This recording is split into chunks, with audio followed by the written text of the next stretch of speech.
Hey guys, in this video we'll talk about whether oral finasteride can cause depressive symptoms or not. We'll cover the mechanism of action for this and whether or not this is something that finasteride users should realistically be worried about. So jumping into the whiteboard, let's start with a quick recap on finasteride. So here we have a finasteride molecule and we can see that it is structurally similar to testosterone. And that shouldn't be all that surprising considering both testosterone and finasteride have an affinity for the 5-alpha reductase enzyme. So this is the enzyme responsible for the conversion of testosterone into dihydrotestosterone, or DHT. And this is the hormone that drives hair follicle miniaturization in pattern baldness. So we can see this taking place at a cellular level. This is a hair follicle cell, and we can see testosterone diffusing through the cell membrane, being converted into DHT. It binds to the androgen receptor, and this can cause the cell to secrete signaling proteins that can then affect the hair growth cycle, the W&T pathway. It can lead to the onset of fibrotic tissue and calcification and so on. When a patient takes finasteride, this basically inhibits the 5-alpha reductase enzyme.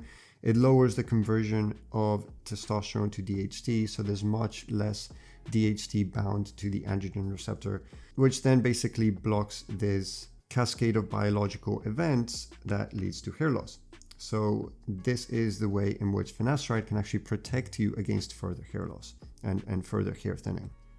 And so a lot of us are pretty familiar with finasteride in the context of blocking the conversion of testosterone into dihydrotestosterone.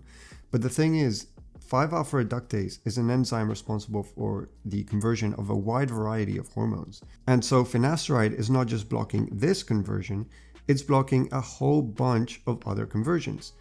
And the thing is, a lot of these hormones are either neuroprotective in and of themselves, or they can then be further converted into other hormones which are neuroprotective. So let's look at the conversion of progesterone into dihydroprogesterone for a second here.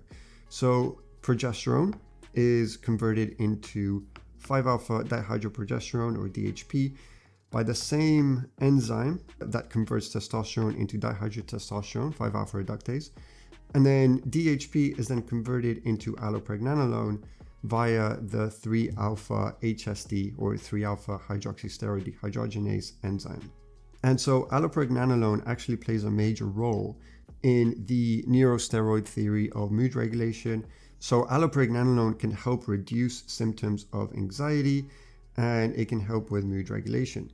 And because of this, there is actually an intravenous formulation of allopregnanolone called brexanolone, which was FDA approved for postpartum depression. But how does allopregnanolone even work, and does taking finasteride even affect it that much? So let's quickly talk about GABA for a second here. So we know that a neuron on a high level is a nerve cell responsible for transmitting electrical signals. And we know that allopregnanolone is a neurosteroid. In other words, it's a compound that can alter the excitability of these neurons. And a lot of these neurons in our brain actually have GABA receptors. And what happens when GABA activates the GABA A receptor is that it can actually decrease symptoms of anxiety. And the way it does this is when GABA activates the GABA receptor, it causes the opening of an ion channel, which allows chloride ions to flow into the cell. And so when negative chloride ions flow into the cell, they hyperpolarize the cell membrane and makes the cell much less likely to fire, which can then increase a sense of calmness. It decreases the symptoms of anxiety. And the way allopregnanolone is involved in all of this is that allopregnanolone increases the frequency and duration that the chloride channel stays open in response to GABA, leading to stronger hyperpolarization and reduced neural firing. So on a high level, what's happening here is that allopregnanolone basically decreases the excitability of the central nervous system. It decreases anxiety and can increase that feel-good factor. On the other hand, when allopregnanolone levels drop substantially, the opposite can occur and anxiety can go up. So let's now look at a clinical study to see what the effects are of oral finasteride on some of these circulating neuroactive steroids. So here we have a study that says the treatment, i.e. finasteride, is practically without side effects, although some occasional cases of depression syndrome have been reported. So the researchers took 12 men with androgenic alopecia or pattern baldness and all patients took 1 milligram of finasteride per day for 12 months. And the researchers then measured the hormonal profile of these patients before treatment, and then 4, 8, and 12 months after treatment. And the researchers used high-performance liquid chromatography, gas chromatography mass spectrometry, which is the absolute gold standard methodology. So the researchers really sealed the deal here with ensuring that their measurements are accurate. So we can see here a whole range of hormones that were measured before treatment and then 4, 8, and 12 months after treatment. And the conclusion was that basically the 5-alpha-reduced metabolites decreased continuously over prolonged finasteride treatment. This is not a surprise. And so we all know that DHT decreases with continued use of finasteride. And then the researchers showed that the same can be said for allopregnanolone. As we can see here, it decreases with continued use of finasteride. And the same can be said for isopregnanolone. And so the researchers concluded that the decrease of 5-alpha-reduced steroids, especially of allopregnanolone, DHT, and pregnanolone, is probably one of the factors responsible for the increased occurrence of depression in men treated with finasteride.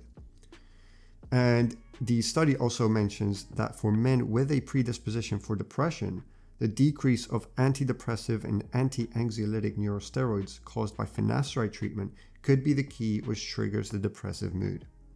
So most people do fine with finasteride, but for some people with a predisposition, this may be one of the reasons, at least one of the contributing factors for these possible depressive symptoms.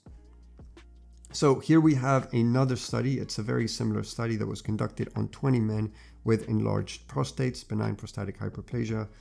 And these individuals were given a much larger dose, so 5 milligrams per day over a 4-month period.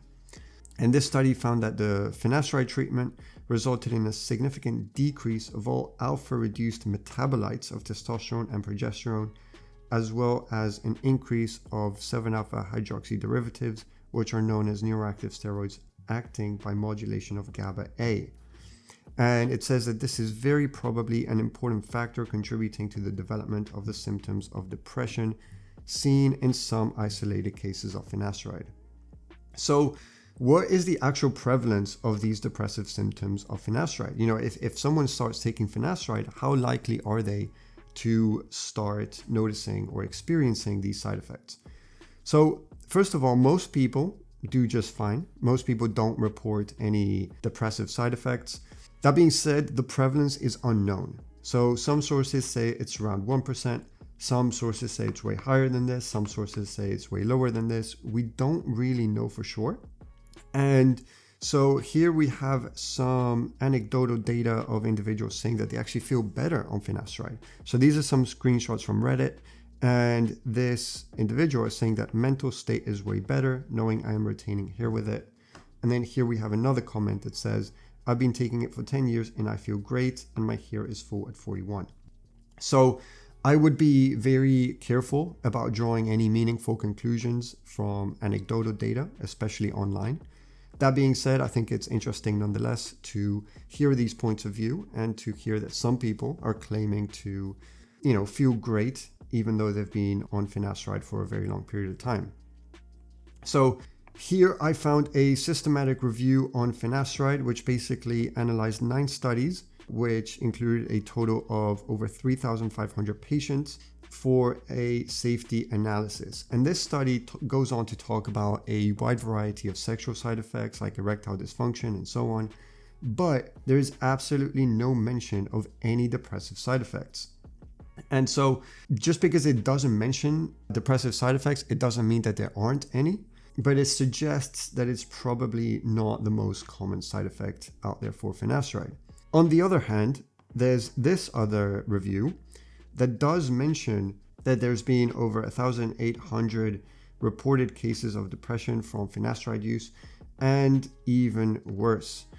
And then over here we have another report with some case studies of individuals who experienced some depressive syndrome side effects from finasteride. Luckily here for most users, the symptoms resolved between 3 days and 3 weeks from the suspension of finasteride. So in other words, if you do experience these side effects and you stop taking finasteride, most of the time the symptoms will disappear shortly after. That being said, some people do claim that their depressive side effects continue to persist even for a long time after they stop taking finasteride, and that can be linked to post-finasteride syndrome, but that's a video for another time. So why is it that some people are fine taking finasteride, whereas other people seem to be more susceptible to these depressive side effects? So there's a number of different reasons why this could be, but let's just talk about the different types of 5-alpha reductase for a second. So 5-alpha reductase comes in 3 types: type 1, type 2, and type 3. We don't really know all that much about type 3. We're going to focus on types 1 and 2. And we know that type 1 is the predominant form of 5-alpha reductase found in the central nervous system. So that's the brain and the spinal cord. Whereas type 2 also exists in the central nervous system, but not as much as type 1. Now, finasteride is predominantly a 5-alpha reductase type 2 inhibitor. It does also target type 1, but not as much as type 2. So if we predominantly inhibit type 2 5-alpha reductase with finasteride, it's possible that there is still sufficient levels of 5-alpha reductase type 1 in the central nervous system to produce enough DHP, which in turn converts into allopregnanolone, to maintain a healthy mental state in most patients. Now, we know that allopregnanolone does decrease with continued use of finasteride. So this hasn't been substantiated by any studies, but it's possible that what may be happening is that some patients may have a different genetic profile. That means they have a slightly different distribution of types of 5-alpha reductase, and therefore may have their type 1 5-alpha reductase more impacted by finasteride. There are a bunch of other factors to consider though. So dosage and duration are the obvious one. Lifestyle factors. So if you're already really stressed out, even before taking finasteride, this is a factor that could affect your susceptibility to the depressive side effects of finasteride. There could be a psychosomatic influence. So we know that this is definitely the case for finasteride's sexual side effects. So if a patient is made aware that they could experience some sexual side effects from finasteride, they are then more likely to experience them. Could the same be for some of these depressive side effects? Maybe. There's also some genetic factors, as we've just mentioned. Perhaps there may be variations in 5-alpha reductase isoform amounts and distributions, less adaptive GABA receptors, and there is also family history, which is a factor to consider. So we have this study where the aim was to explore how having a pre-existing personal and/or family history of a psychiatric diagnosis and certain personality traits may influence the anxiety and depression amongst finasteride users. And so the study concludes that they provide evidence on the need to screen for psychiatric history and counseling patients about the potential of psychological consequences of finasteride. So if you have a family history of mood disorders or depression, this is something that you may want to consider if you're thinking about starting a finasteride treatment for pattern hair loss. Now, some people who are currently taking finasteride for pattern hair loss, if they're concerned about some of these depressive side effects, they may want to get off of finasteride. And so most people are fine after quitting finasteride cold turkey. Some people would rather slowly taper off, and this is one possible way to do so. You can drop down to about 0.25 milligrams per day and then drop to 0.125 per day and so on and so forth until you stop taking finasteride. So the conclusion of this video is that most people are fine and don't experience these depressive side effects of finasteride, but a small number of people may be more susceptible or more sensitive and will experience these side effects. And so you want to make an educated decision about whether finasteride is the right choice for you or not. If you've enjoyed this video, please subscribe. And if you're experiencing hair loss and want to learn more about it, you can check out the free ebook in the description below.